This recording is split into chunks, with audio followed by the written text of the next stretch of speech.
Y vamos directamente a Argentina. El Congreso de ese país otorgó en la madrugada de este viernes el primer triunfo legislativo al presidente Javier Milei al aprobar su paquete de reformas económicas que incluye la restitución del impuesto a las ganancias que afecta a los salarios más elevados. Con esta sanción, Milei logró que se le delegaran facultades legislativas por un año, incentivos a las grandes inversiones por 30 años, una flexibilización de la legislación laboral y la autorización para privatizar una decena de empresas públicas, entre otros puntos.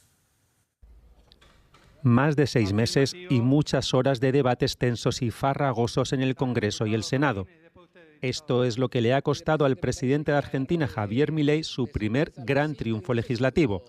El Congreso por fin aprobó la llamada Ley Bases, el primer paquete de leyes impulsado por el libertario, con el que intentará transformar a la Argentina. Su plan original contenía más de 600 artículos, pero tras un fracaso de su tratamiento en febrero se redujo a 238, que además fueron modificados en el Senado. Pero después de ceder en sus ambiciones originales y negociar con la oposición, Milei obtuvo 147 votos a favor, 107 en contra y 2 abstenciones.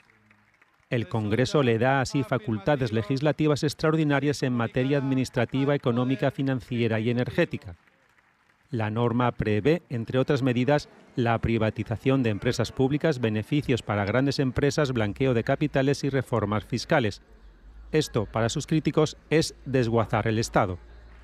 Pero sí creo que hay puntos dentro de esta ley que son centrales. Es verdad que esta ley contiene cercenamientos de derechos laborales. Deberá entonces hoy la oposición pensar cómo construye un 2027 para recuperar esos derechos. Los plazos y los tiempos de la democracia son claros. En cambio, para el partido oficialista La Libertad Avanza, la Ley Bases viene a plantear un punto de inflexión y un nuevo horizonte. Es imperioso que nuestras familias sepan que hay que hacer lo que vamos a hacer y que tenemos que hacerlo para crear las condiciones de una nueva Argentina próspera, para salir del pozo de Villa Miseria en los que nos hundió el kirchnerismo, para avanzar de una vez y para siempre con la Argentina que todos deseamos. El Ejecutivo deberá promulgar ahora la ley para que entre en vigor. Además, más de 70 sindicatos de distintos sectores anunciaron que impugnarán la reforma fiscal ante organismos internacionales y ante la justicia, donde reclamarán la inconstitucionalidad de su aprobación. Posiciones encontradas contra la Ley Bases, pero representa sin duda una victoria política para Javier Milei y su proyecto liberal. El análisis con Alejandro Rebocio en Buenos Aires. Alejandro, Milei señaló que a partir de la aprobación de estas leyes comienza una nueva fase de su gobierno. ¿Qué se espera que cambie a partir de ahora? Hoy Milei dijo en una entrevista que se pasaba de la etapa del ajuste fiscal a una etapa del ajuste monetario y un cambio de régimen monetario. Él lo que considera es que hay que, secar la plaza del mercado de pesos y forzar lo que él llama la dolarización endógena, que los argentinos usen los ahorros que tienen en dólares para su vida cotidiana e ir camino hacia el uso del dólar en lugar del peso en las distintas transacciones de la economía. En cuanto al ajuste fiscal, no significa que vaya a dejar de haber ajuste del gasto público, porque de hecho él quiere bajarlo del 40 al 25% del PIB, el gasto público. Pero lo que sí, con esta ley ha conseguido un aumento del impuesto a la renta, también un anticipo del impuesto a la riqueza, cuya alícuota se baja, pero hay un anticipo por 5 años, también una amnistía tributaria, y con esos ingresos piensa rebajar el impuesto a la importación en primer lugar.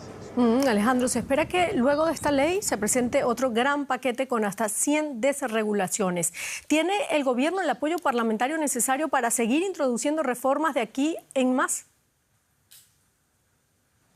Eso está realmente en duda. Ahora el gobierno sí va a querer aplicar todas las desregulaciones de distintos sectores económicos que decretó a fines del año pasado y que ahora consiguió también a través de la ley Bases para la Libertad. Son decenas de desregulaciones que va a ejecutar a través de un ministerio exclusivo para la desregulación, pero se presume que no irá por la ley, no lo hará por ley, sino a través de decretos y resoluciones. porque en parte las leyes que logró aprobar ayer, las logró aprobar con parte de la oposición dialoguista. Parte de esa oposición dialoguista es aliada del gobierno, pero otra parte está diciendo, bueno, Milei, ya te dimos las 2 leyes que necesitabas, ahora te toca gobernar. O sea que va a ser difícil que se consigan nuevas mayorías en el Congreso y me parece que el gobierno va a tener que recurrir a decretos y resoluciones para aplicar las regulaciones que desea. Muchísimas gracias, Alejandro Rebocio, desde Buenos Aires.